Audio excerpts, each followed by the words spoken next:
Hello. Today I have to share a story with you, and I'm actually going to read the story to you.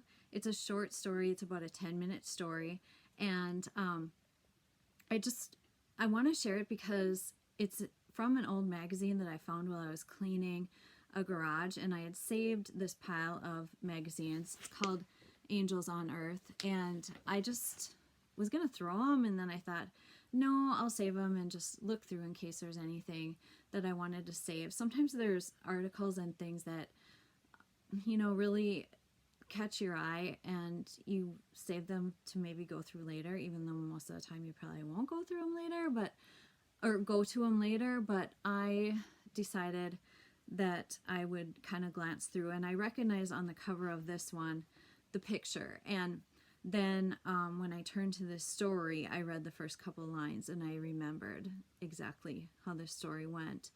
And I hope that it's sad, but maybe it brings peace to you or comfort, or maybe there's some other message in it for you. But it kind of leads into a story that I want to share about myself that happened many years ago, that hopefully I will be able to share with you coming up in November, mid-November. But it's basically, a story where it's God, like sometimes things happen to people, and in this case, maybe it was too overwhelming for her, or maybe God knew that she couldn't handle this without some sort of sign coming to her, or he knows how much we can handle. He knows how it's all going to play out. He knows all of that stuff. We know that. If we're a follower of God, we know that it's all planned out for us. And I think, though, that sometimes, why don't these gifts or blessings happen for everybody that have tragedies or things happen in their lives? You hear stories and things, and it's like, oh, you feel so bad for these people that have these things happen. And maybe sometimes they do have things happen to them, but maybe they don't share them too. And maybe it's that sometimes we don't see the signs, or maybe that God knows that we're strong enough to deal with it on our own, without being shown a specific sign. So anyway, this story is called Two Were Waiting, and I'm going to read it to you. I can't flip my iPad around, so I'll just read it to you, and I just want to give a little bit of a message at the end of it, so keep watching or listening. And then the story begins. My husband and daughter had always been especially close. 10-year-old Becky was her daddy's little helper, running after Don if he went to the store, or handing him tools as he fixed a leaky faucet.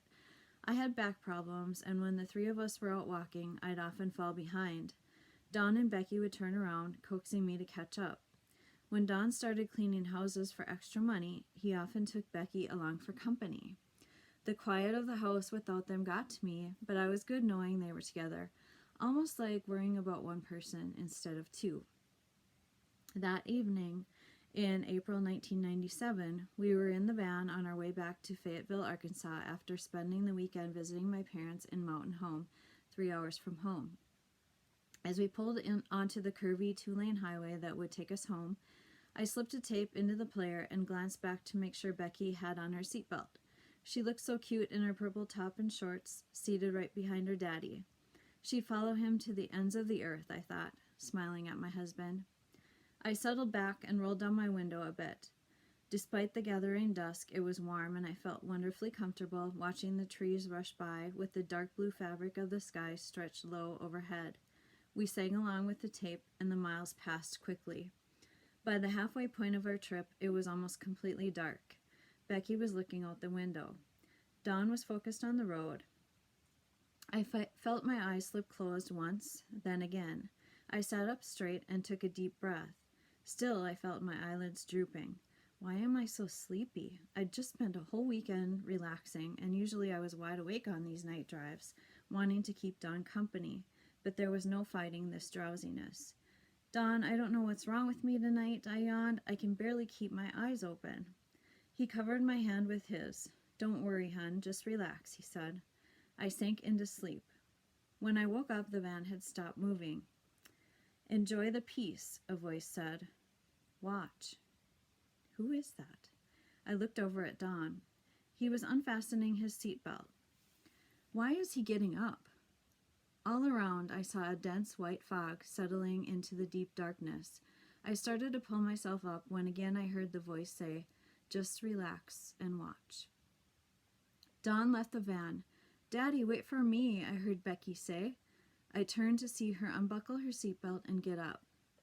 Dawn took her hand and they walked forward. There they go again, I thought, always together.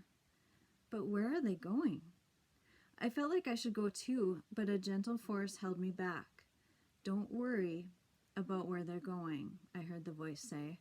Just know they're okay and you'll see them again. I peered into the fog. I could see two figures and a faint fluttering glow behind them in the mist. Was that a staircase? The figures seemed to be waiting for Dawn and Becky. I blinked in surprise. My husband and daughter were both wearing shining white robes. Becky looked so beautiful, her dark hair falling onto her shoulders. Then Dawn and Becky turned to look at each other, their faces alight. Becky picked up the hem of her gown, and hand in hand, she and Dawn started up the staircase. In a moment, they had both disappeared into the mist. The next thing I knew, I was lying in a hospital bed, my mother beside me, her eyes closed and lips moving in prayer. I felt no pain, but I had tubes attached to almost every part of my body. Mom, I whispered. What happened? Where's Dawn and Becky? She opened her eyes and reached out to stroke my forehead. They're gone, honey, she said. I know, but where did they go? Honey, they're dead. What? I saw them. Before I could think about it more, I slipped into black again. Gradually, as I grew stronger, information filtered through. A woman in a van had crossed the center line and hit us head-on just 10 minutes from home. The woman had been killed instantly. So had Dawn and Becky.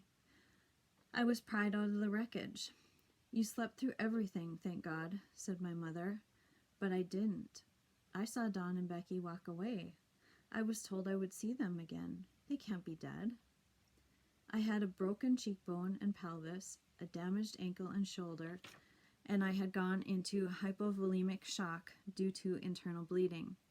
The paramedics hadn't expected me to make it to the hospital, but now the doctor said I would recover. Each time the door to my room opened, I expected it to be Dawn and Becky coming in with flowers, eager to tell me about where they'd been. My family arranged for me to see Dawn and Becky at the funeral home, hoping that would help me accept what had happened. But even as I touched their still cold faces, I kept seeing the way they had shown as they approached those stairs in the fog. Even when I placed flowers on their coffins, I couldn't believe it. They were alive. I saw them. They were happy.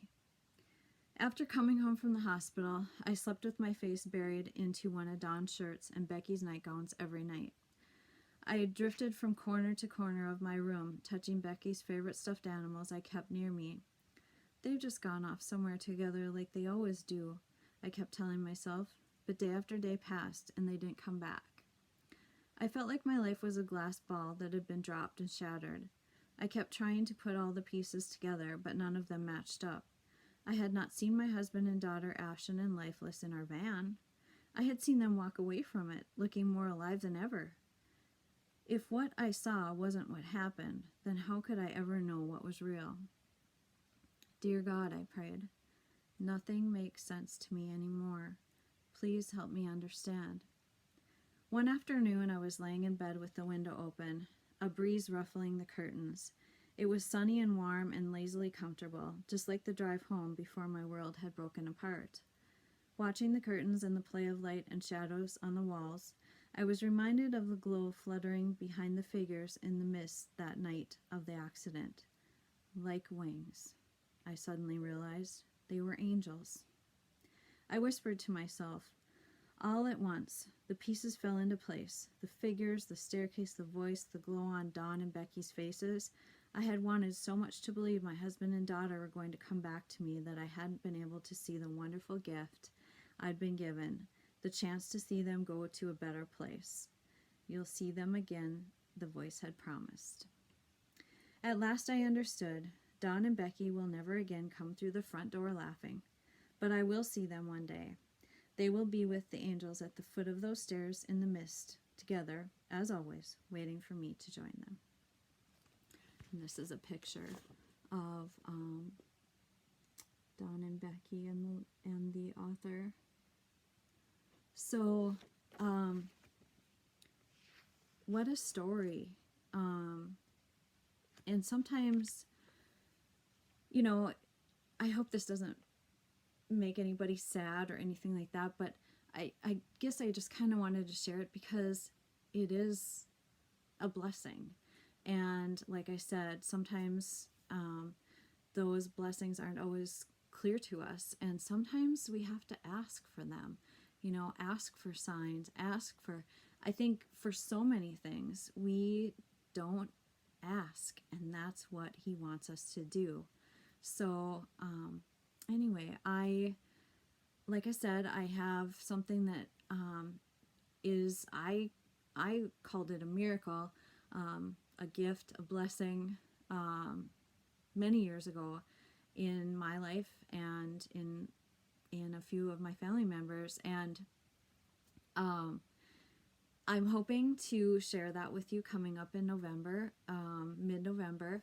I'll definitely post the specific date that I share the story with you, but it is something that not very many people know.